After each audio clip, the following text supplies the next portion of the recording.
इस वीडियो में हम सुकन्या समृद्धि खाता के कुछ मुख्य विशेषताओं के बारे में जानेंगे। नमस्ते दोस्तों, स्वागत है आपका मेरे YouTube चैनल सपनों की दुनिया में। आज हम लोग सुकन्या समृद्धि खाता के बारे में जानेंगे, इनके मुख्य विशेषताओं के बारे में जानेंगे। भारत सरकार की बेटी बचाओ बेटी पढ़ाओ के अंतर्गत सुकन्या समृद्धि खाता आता है। इस वीडियो में हम सुकन्या समृद्धि खाता के कुछ मुख्य विशेषताओं के बारे में जानेंगे, जैसे कि कौन खाता खोल सकता है, जमा कितना होना है, ब्याज दर क्या है, निकासी कब कर सकते हैं, समय से पहले कब बंद कर सकते हैं, परिपक्वता कब होता है। तो अब हम जानेंगे कि खाता कौन खोल सकता है। पहला, 10 वर्ष से कम आयु की बालिका के नाम पे अभिभावक द्वारा। जो भी बच्चे 10 साल से कम हैं, जो भी लड़कियां 10 साल से कम हैं, उनके नाम पे अभिभावक द्वारा खाता खोला जा सकता है। दूसरा, भारत में डाकघर या किसी भी बैंक में बालिकाओं के नाम पर केवल एक खाता खोला जा सकता है। आप किसी भी पोस्ट ऑफिस में या किसी भी बैंक में सिर्फ एक खाता खुलवा सकते हैं। सुकन्या खाता एक ही खाता होगा। तीसरा, एक परिवार में अधिकतम 2 लड़कियों के लिए खाता खोला जा सकता है। एक गार्जियन अपने सिर्फ 2 लड़कियों का खाता खुलवा सकते हैं। अगर उनके पास 4 लड़कियां हैं तो वो अपने सिर्फ 2 लड़कियों का खाता खुलवा सकते हैं। जुड़वा 3 बालिकाओं बच्चों के जन्म के मामले में 2 से अधिक खाते खोले जा सकते हैं। अगर आपकी बच्चियां जुड़वा या फिर 3 बच्चे होते हैं एक साथ, तो उस मामले में 2 से अधिक खाता खोले जा सकते हैं। अब हम जानेंगे कि सुकन्या खाता में जमा कैसे होता है। पहला, खाता न्यूनतम प्रारंभिक जमा 250 रुपये के साथ खोला जा सकता है। हम अपना सुकन्या खाता 250 रुपये से खोल सकते हैं। दूसरा पॉइंट, वित्तीय वर्ष में न्यूनतम जमा 250 और अधिकतम जमा 1.5 लाख एक वित्तीय वर्ष में कई किस्तों या एक मुश्त भी जमा किया जा सकता है। आपको एक साल में एक वित्तीय वर्ष में, जो कि मार्च में अप्रैल से मार्च तक होता है, उसमें 250 कम से कम जमा करना है। अधिक आप 1.5 लाख तक जमा कर सकते हैं। यह आप या तो किस्तों में जमा कर सकते हैं या फिर इकट्ठा भी जमा किया जा सकता है। यदि एक वित्तीय वर्ष में एक खाते में न्यूनतम जमा 250 जमा नहीं किया जाता, खाते को चूक खाते में माना जाएगा। जो मिनिमम अमाउंट है वो है 250 रुपये। अगर आप 250 रुपया खाते में एक साल में एक वित्तीय वर्ष में नहीं जमा करते हैं तो आपके खाते को बंद किया जा सकता है। तीसरा पॉइंट, 15 वर्ष पूर्ण होने से पूर्व चूक खाते को खाता खोलने की तारीख से प्रत्येक वर्ष के लिए न्यूनतम जमा 250 प्लस 50 रुपये चूक जमा पुनर्जीवित किया जा सकता है। 15 साल पूर्ण होने से पहले अगर आप अपने खाते को जीवित करना चाहते हैं तो न्यूनतम राशि 250 और चूक राशि 50 रुपये आपको हर महीना के हिसाब से लगेगा, तभी आपका खाता जीवित हो सकता है। 5वां पॉइंट, जमा आयकर अधिनियम की धारा 80C के तहत कटौती के लिए अर्हता प्राप्त कर सकते हैं।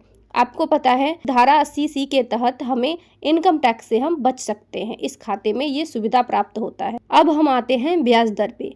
पहला, खाता तिमाही आधार पर वित्त मंत्रालय द्वारा अधिसूचित निर्धारित दर पर ब्याज अर्जित करेगा। जो खाता है हमारा, उसे हमें क्वार्टरली जो है उसका हमें ब्याज मिलेगा। दूसरा, खाता की गणना कैलेंडर माह के लिए 5वें दिन की समाप्ति के अंत में खाते में सबसे कम शेष राशि पर दी जाएगी। जो हमें ब्याज मिलेगा, जितना भी हम ट्रांजैक्शन जितना भी हम जमा किए रहेंगे, कम राशि रहेगा, उस पर हमें ब्याज मिलेगा। तीसरा, ब्याज प्रत्येक वित्तीय वर्ष के अंत में खाते में जमा किया जाएगा। हर साल आपको साल के अंत में, वित्तीय वर्ष के अंत में आपके खाते में ब्याज को दे दिया जाएगा। चौथा, अर्जित ब्याज आयकर अधिनियम के तहत कर, जैसा कि हम जानते हैं कि धारा 80C के तहत हमारा ये जो सुकन्या खाता है वो टैक्स मुफ्त है। अब हम जानेंगे कि खाता का संचालक कौन होगा। खाता अभिभावक द्वारा तब तक संचालित किया जाएगा जब तक कि बालिका आयु अर्थात 18 वर्ष प्राप्त नहीं कर लेती। जो गार्जियन है वो खाता को तब तक चलाएंगे, खाते का गार्जियन बने रहेंगे जब तक कि जो बालिका है उसने 18 वर्ष नहीं प्राप्त कर लिया हो। अब हम जानेंगे निकासी के बारे में। पहला, 18 वर्ष की आयु प्राप्त करने या 10वीं कक्षा उत्तीर्ण करने के बाद खाते में निकासी लिया जा सकता है। अगर लड़की 18 साल की हो गई है या फिर 10वीं कक्षा में पास हो गई है तो वह निकासी लिया जा सकता है। अब कैसे लिया जा सकता है, अब हम जानेंगे। दूसरा, पूर्ववर्ती वर्ष के अंत में उपलब्ध शेष राशि का 50% तक निकासी किया जा सकता है। अगर हमारा खाता पूरा नहीं हुआ है और हम उसमें से निकासी करना चाहते हैं तो हम उसका 50% निकासी कर सकते हैं। तीसरा, निकासी एक या किस्तों में की जा सकती है। अधिकतम प्रति वर्ष एक से अधिक नहीं व अधिकतम 5 वर्ष के लिए, जो निर्दिष्ट सीमा और आवश्यक निर्धारित शुल्क अन्य शुल्क के अधीन है।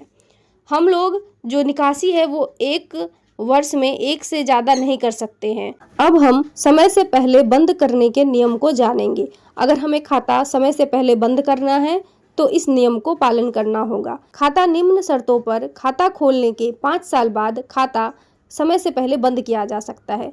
अगर हम अकाउंट खुलवाते हैं तो उसे 5 साल बाद समय से पहले बंद किया जा सकता है। किस किस नियमों पे होगा? तो पहला, खाता धारक की मृत्यु पर। अगर खाता धारक जो है वो उसका मृत्यु हो जाता है तो खाते को बंद किया जा सकता है। दूसरा, अति आवश्यक अनुकंपा आधार पे। अगर कुछ अर्जेंट है, कुछ इमरजेंसी है तो ही खाता को बंद किया जा सकता है। तीसरा, खाता धारक जीवन के खतरे वाली बीमारी होने पे। अगर खाता धारक को कोई जानलेवा बीमारी है तो उस समय में खाते को बंद किया जा सकता है। अभिभावक की मृत्यु जिसके द्वारा खाता संचालित किया गया। जो अकाउंट खुलवाने के समय में गार्जियन होंगे, अगर उनका मृत्यु हो गया है तो खाते को बंद किया जा सकता है। चौथा, इस तरह का खाता बंद करने के लिए निर्धारित आवश्यक दस्तावेजों और आवेदन। अगर हमें खाता को बंद करना है तो हमें आवश्यक दस्तावेज और एप्लीकेशन का जरूरत पड़ेगा। पांचवा, खाते को समय से पहले बंद करने के लिए अगर आपको खाता बंद करना है तो आपको पहले डाकघर में जाके पासबुक के साथ जितने भी दस्तावेज हैं और एप्लीकेशन है उसके साथ आपको वहां पे उपस्थित होना पड़ेगा। और अंत में हम आखिरी पॉइंट को जानेंगे, परिपक्वता बंद, कि कब हमारा जो खाता है वो पूरा पक्का होके बंद होता है। खाता खोलने की तारीख से 21 साल बाद, जब भी हम अपना खाता खुलवाते हैं उससे 21 साल बाद हमारा खाता बंद होता है, हमारा खाता पूरा हो जाता है।